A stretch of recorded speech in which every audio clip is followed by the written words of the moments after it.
आज पुनः आप सभी को फिर से नमस्कार।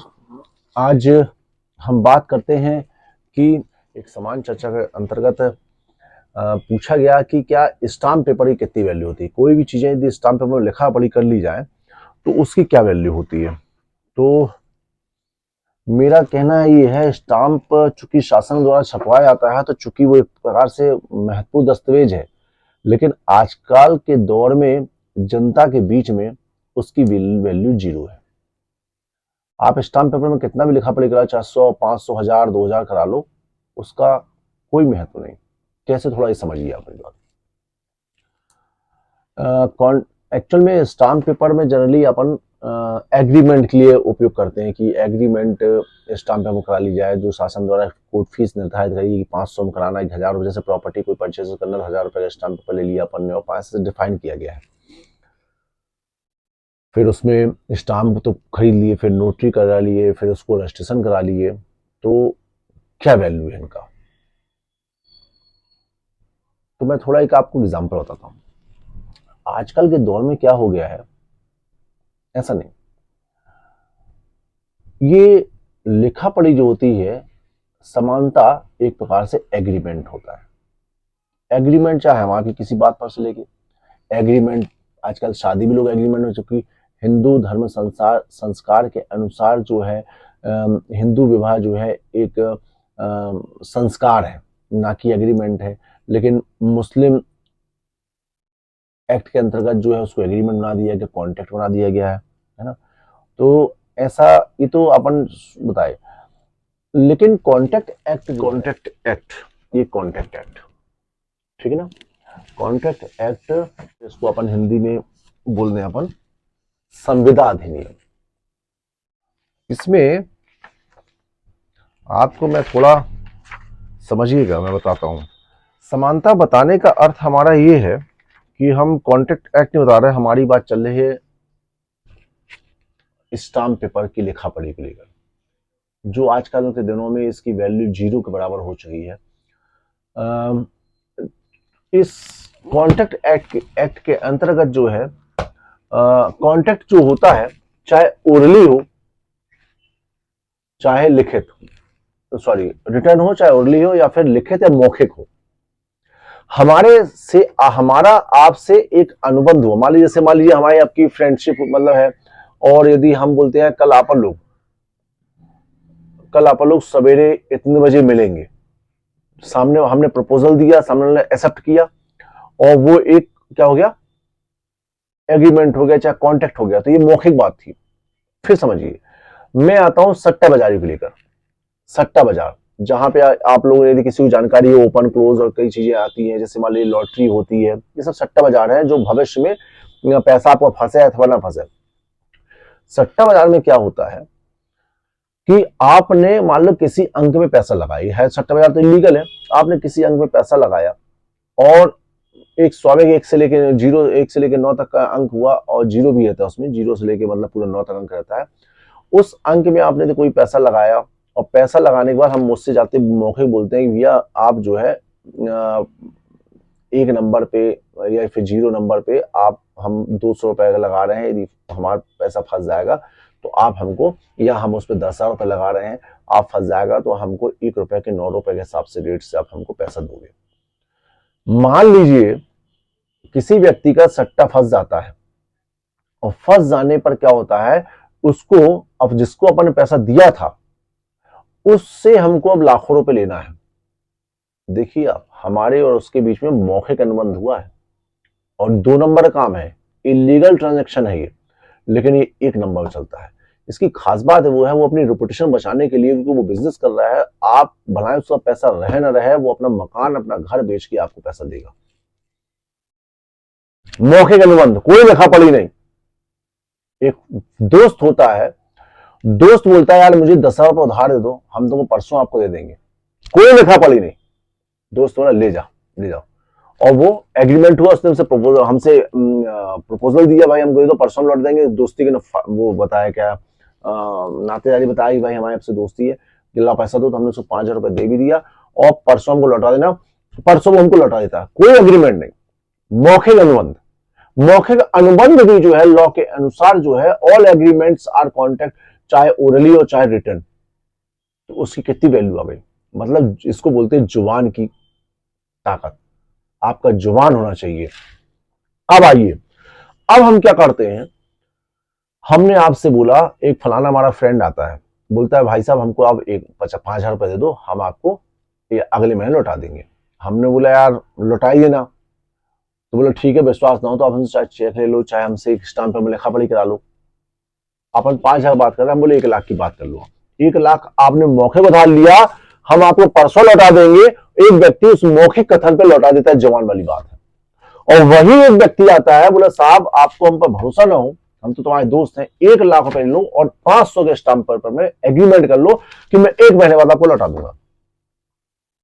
ओरिजिनल वाले ने दिया नहीं दिया अदरवाइज है, लेकिन उसने हमको लौटाया। अब हम लिखित की बात कर रहे हैं, उसने 1,000 के स्टाम्प पर लिखा पढ़ी करा और 1 महीने का उसको हमने टाइम दिया। 1 महीने जब बीत गया तो हमने बोला उसको चलो हटाओ यार, उसको प्रॉब्लम होगी, 1 आध महीने बाद पूछ लेंगे उससे। हमने उसको 2 महीने दिया, 2 महीने में जब उसने वहां पैसा रिटर्न नहीं किया तो मैंने उसको जाके बुलाया, मेरा पैसा लौटा दो। उसने बोला यार हम 1 महीने बाद लौटा देंगे। उसके बाद भी वो लौटाया और आपन सोच रहे स्टाम्प पेपर में लिखा पड़ी है। तो देखिए ओरिजिनल ट्रांजेक्शन कितना मजबूत होता है, जुबान की बात, मतलब वादा, प्रॉमिस, ये हो गया प्रॉमिस। तो प्रॉमिस उसने किया, आपने सवेरे बोला कि हम आपके पास आएंगे, आपको गाड़ी में बैठा के लेके जाएंगे, पक्का बात है, वो वादा रहा, वो मुकरा नहीं। लेकिन आपका लिखा पढ़ी में यदि बात करोगे, पक्का तुम्हारा लिखा पढ़ी है, वो मुकर सकता है। तो उस व्यक्ति ने क्या किया, उस व्यक्ति ने हमको बोल दिया कि लिखा पढ़ी करके हम आपको लौटा देंगे। हम उससे बार बार तगादा करते रहे, सब कुछ करते रहे, लेकिन उसने हमको पैसा नहीं लौटाया। नतीजा हमको स्टाम्प के चक्कर में केस लड़ना पड़ा। ओरल और रिटर्न में कितना डिफरेंस देखिए आप, लिखा पढ़ी फेल हो गई आपकी। अब आइए अब लिखा पढ़ी बात करते हैं। एक हो गया स्टाम्प पेपर। मान लीजिए कि स्टाम्प पेपर जैसे नॉन जुडिशियल स्टाम्प पेपर होता है कोर्ट में, ये नॉन जुडिशियल मतलब होता है न्यायिक नहीं है।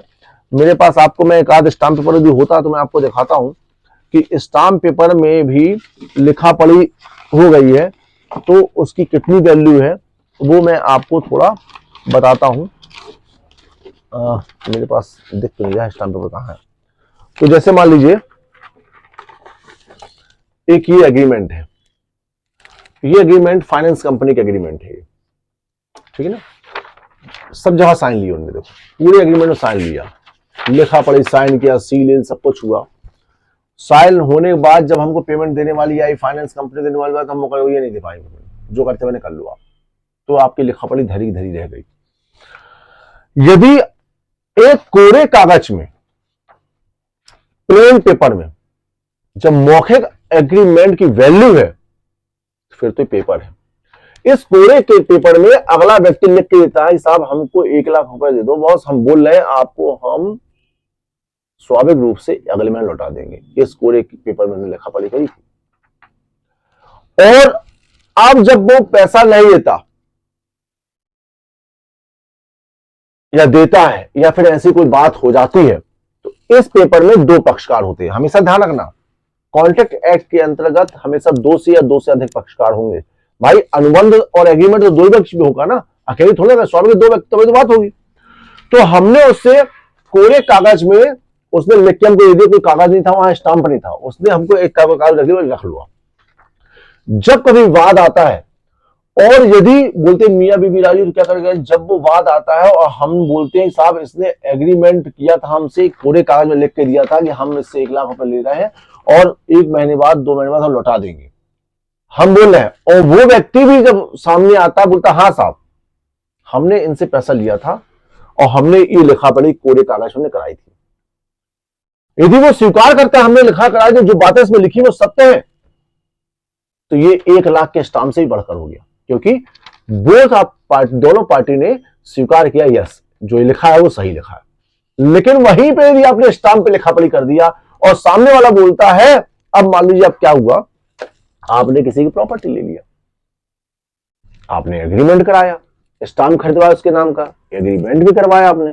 एग्रीमेंट कराने वाला कोई मुकदमे जा भी, चलो कल नोटरी पास चल हुआ, नोटरी पास सील ठप्पा भी लग गया, उसके बोला काम करो इसको रजिस्ट्रार के पास रजिस्ट्रेशन भी करा लो।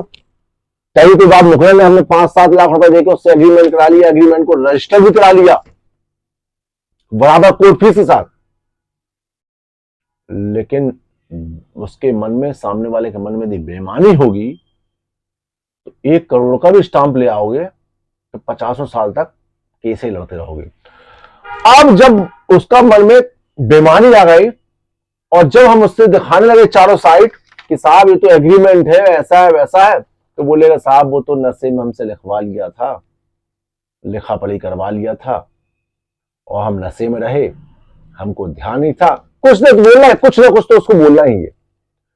अब इस बारे में अब केस चलेगा, लड़ो 20 साल तक केस मजिस्ट्रेट के यहां, फिर एडीजे के यहां जाओ, फिर हाई कोर्ट जाओ, उम्र निकल जाएगी, लेकिन स्टाम्प की कोई वैल्यू नहीं रही। बोली वैल्यू है आपकी जबान की। आप कोई भी व्यक्ति से किसी प्रकार का लेन देन कर रहे हैं और सोच रहे हैं कि हम स्टाम्प पे लिखवा के विजय हो जाएंगे, तो आपकी मूर्खता है। आजकल के दौर में क्या होता था, आपको बहुत अच्छी बात आते हैं। जब कभी क्या होता रहा कि गांव में कहीं पे कोई व्यक्ति किसी मामले में फंस जाता रहा तो पूरा गांव इकट्ठा हो जाता रहा, यार वो फंस गया उसकी तो मदद करनी है, या फिर कोई मर गया तो उसकी मदद करनी है, चलो यार वो कोई जेल चले जाओ, कोई न्यायालय चले जाओ, तुम वहां खड़े हो जाओ, तुम ट्रीटमेंट करा दो, लो हमसे पैसा ले लो। दौर पलट गया है। अब जो आपका सगा साथी भी है, जब आप फंसोगे तो पीछे पलट के बोलेगा वो ऐसे ही तो रहा, गड़बड़ा तभी तो भोग रहा है, और आनंद लेगा, बढ़िया खाना खाएगा। इसलिए आपके आज के दौर में अपना पैसा, अपना लिक्विड पैसे को बोलते हैं इकोनॉमिक टर्म्स में, अपना पैसा बचा कर रखो। और जो स्टाम्प पेपर पे सोचते हैं कि स्टाम्प पेपर बहुत बड़ी चीज है, वो कुछ नहीं है। वो तो स्टाम्प पेपर बताया था कि आपने फलाना लिखा पढ़ी करी है तो उसकी वैल्यू कोर्ट फीस है। आप 500 का किरायानामा पे लिखा पढ़ी करते हो और 50 रुपए का लिखा पढ़ी करते हो तो वो कोर्ट उस पर डिसाइड है, वो अलग विषय है। लेकिन मेंटने वाला वो मेंट जाएगा। बोलते हैं बिल, बिल क्या होता है? वसीयत। कहते हैं कि मरने वाला व्यक्ति एक विल्स का पैकेट जो होता है, विल्स समझते हैं आप, सिगरेट पीने वाला, विल्स सिगरेट होती है ना पीने वाला, उसके अंदर एक छोटा सा जयपर रहता है सफेद सफेद। मरने वाला व्यक्ति उसी में रख देगा कि मेरी संपूर्ण जितनी भी जायदाद है वह फलाने फलाने व्यक्ति के मैं नाम पे कर रहा हूं, तो ये भी अपने नाम में विल माना जाएगा। विल्स के डिब्बे में जो पन्ना पड़ा है, मात्र वो जो कचरा वाला पन्ना पड़ा है, उसमें भी लिख देगा कि हमने फलाना फलाना संपत्ति इन 2 गवाहों के समक्ष उनको देने का वचन दिया है। तो एक छोटे से टुकड़ा में लिखा हुआ वो संपत्ति यदि डिस्प्यूटेड नहीं है तो मान्य है, और यदि वही संपत्ति 1 करोड़ के स्टाम्प पेपर में लिख दोगे कि साहब हम उस संपत्ति वसीयत फलाना फलाना व्यक्ति को कर रहे हैं, और यदि समय अनुसार गवाह सबूत जो मुकर जाता है तो वो एग्रीमेंट लिखा पढ़ी सब निरस्त हो जाता, कोई मतलब नहीं, उसका वैल्यू है ना शून्य है, जीरो है।